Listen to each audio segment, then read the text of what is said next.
কবি দেবব্রত সিংহের আঞ্চলিক ভাষার কবিতা তেজ। আমি জামবনির কুইরিপাড়ার শিবকুইরির বেটি সাজলি বটে। কাগজওয়ালারা বললে অদ্রুপ বললে হবে কেনে, তুমি এবারকার মাধ্যমিকে প্রথম হইছ, তোমাকে বলতে হবে কারো কিছু।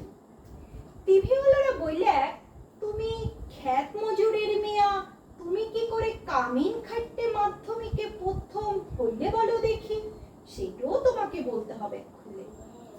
পঞ্চায়েতে রনি বৌদি, প্রধান, উপপ্রধান, এমএলএ, এমপি সব একেবারে হামলিয়ে পড়লো আমাদের মাটির কুড়া ঘরে। জামবনি স্কুলের হেডমাস্টার কোন বিহান বেলায় টিনের আগর ঠেলে হেঁকে ডেকে ঘুম ভাঙায় খবরটা যখন প্রথম শোনালেন, তখন মাকে জড়ায় শুয়েছিল আমি। কুড়া ঘরের ঘুটঘুটটা আধারে হেডমাস্টার মশাইকে দেখে মায়ের পাড়া আমিও চোখ কচালে হা হয়ে ভাববেছিলেন, এ কি স্বপ্ন দেখছিলা কি? স্যার বললেন এটা স্বপ্ন লয়, সত্যি বটে।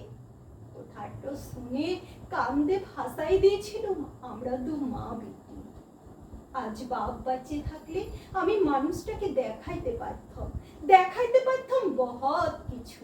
আমার বুকের ভিতরে যে তেজালো সন্ধ্যা বাতিটা জ্বালিয়ে দিয়েছিল মানুষটা, আজ সেই বাতিটা আমাদের পুরা ঘরটাকে কেমন আলো কইরাছে, সেটাও দেখাইতে পারতাম। আপনারা বলছেন বটে তোমাদের মতন মেয়েরা যদি উঠে আসে তবে ভারতবর্ষ উঠে আসে। কথাটা খুবই সত্য, কিন্তু এই উঠে আসার রাস্তাটা যে এখনো তৈয়ার হয় নাই। খাড়া পাহাড়ে উঠা যে কি জিনিস, বহু দম লাগে, বহু তেজ লাগে। আমি জামবনির কুইরিপাড়ার শিবকুইরির বেটি সাজলি। যখন থেকে হুঁশ হয়েছে তখন থেকে শুনে আসছি বিটি না মাটি। ঠাকুমা বলতাম পরের ঘরের হেসেল ফেলবে তার আবার লেখা পড়া। গায়ের বাবুরা বলতাম তো কুইরিপাড়ার বেটি ছিলাম, তোর কামিন খাটা ছাড়া গতি কি? বাপ বলতাম দেখ সাজলি, মন খারাপ কইলি তো হাইরে গেলি, যে যা বলছে বলি, এইসব কথা এক কানে সিধালে আর এক কানে বার করে দিবি। তখন বাবুপাড়ার কুচিল ঘরে ঘরে কামিন খাইত মা। ক্ষয় রোগের তারাসে মায়ের গতরটা তখনও ভাঙে নাই অতটা। মাঝে মধ্যে জ্বরটার আসতো বটে, জ্বর আইলে মা চুপচাপ একনাতে তালাই পাতে শুয়ে থাকতো। মনে আছে সে এক জার কালের সকাল, রোদ উঠা ছিল ঝলমলান, ঝিঙা ফুলা রোদ। আমি সেই রোদে পিঠ দিয়া গা দুলায় পড়ছিলাম ইতিহাস, ক্লাস 7-এ সামন্ত রাজাদের ইতিহাস। দেঘরের তিনি লোক পাঠাইছিল বার কত, মায়ের জ্বর এ তারা শুনতেই লাগ যায়। আমাদের দিদি বুড়ি তখনও বাচ্চে, কুল তলায় বসে ছেঁড়া কম্বল মুড়ি দিয়ে বিড়ি ফুঁকছিল বুড়ি। শেষতক বুড়ি দিদি সেদিন পড়া থেকে উঠায় মায়ের কাজটুকুন করতে পাঠাইছিল বাবু ঘরে।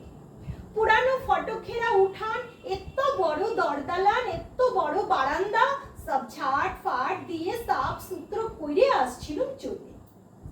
দেঘরের গিন্নি নাই ছাড়লেন, এক গাদা ইটা কাটা জুঠা বাসন আমার সামনে আইনে ধরে দিলে।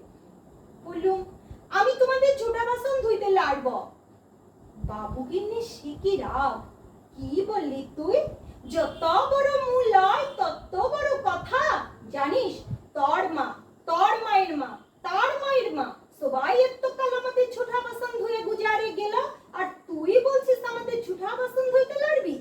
বললুম হ, আমি তোমাদের ঝুঠা বাসন ধুইতে লাড়ব, তোমরা লোক দেখে লাওগা, আমি চললুম।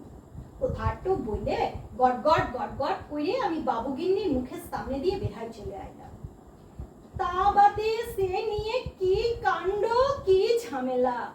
বেলা ডুবলে মাহাতোদের ধান কাটতে বাপ ঘরকে ফিরে আইলে 2 পাতা লেখাপড়া জানা লাতনির ছোট মুখে বড় থুতির কথা 7 কাহন করে বলেছিল বুড়ি দিদি। মা কোনো রাগ কাঢ়ে নাই। আঘর মাসের সন্ধ্যা বেলায় একনাতে আগুন জেলে গা হাত পা সেকছিল মা। এক মাথা ঝাঁকড়া চুল ঝাঁকানো, বাপের পিটানো পাথরের মুখটা ঝলকে উঠেছিল আগুনের আঁচে। বাপের অমন চেহারা আমি কোনোদিন দেখি না। বাপ সেদিন মা আর দিদি বুড়ির সম্মুখে আমাকে কাজকে ডাইকে মাথায় হাত বুলাই গমগমা গলায় বলেছিল, যা করেছিস বেশ করেছিস। শুন, তোর মা, তোর মায়ের মা, তার মায়ের মা সবাই করেছে কামিনগিরি। বাবু ঘরে গতর খাটাই খাইয়েছে, তাতে হয়েছেটা কি? তাতে হয়েছেটা কি? এই কথাটা মনে রাখবি সাজলি, তুই কিন্তু কামিন হবার লাইকে জন্মাস নাই। যত বড় লাট সাহেবই হোক কেনে, কারুর কাছে মাথা নোয়াই নিজের তেজ বিকা দিলায়। এই তেজটুকুর লাইগেই তো লেখাপড়া শিখাচ্ছি তোকে, না হলে আমাদের মতন এমন হাভাথা মানুষের ঘরে আর আছেটা কি? আমি জামবনির কৈরিপাড়ার শিবকুলির বেটি সাঁঝলি।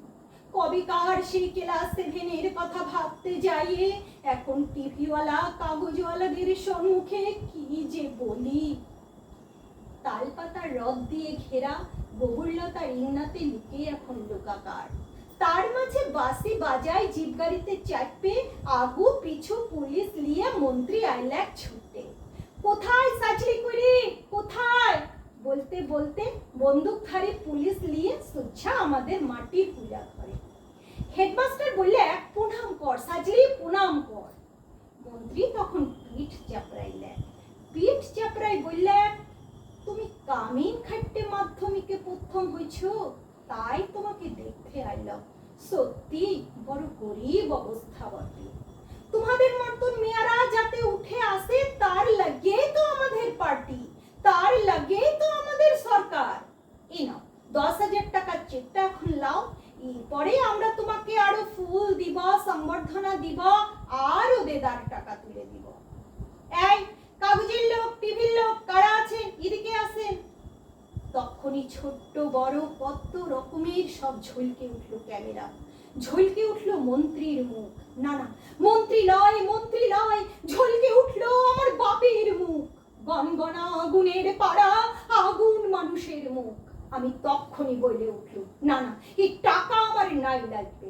আর আপনারা যে আমাকে ফুল দিবেন, সংবর্ধনা দিবেন বলছেন, তাও আমার নাই লাগবে। মন্ত্রী তখন ঠোক গিললেন।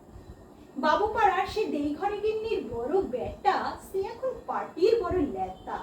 ভিড় ঠেলে সে এসে বললেন, কেনে কি হয়েছে রে সাজলি? তুই তো আমাদের ঘরের কামিন ছিলি, বল তোর কি কি লাগবে, বল তোর কি কি লাগবে, খুলে বল খালি।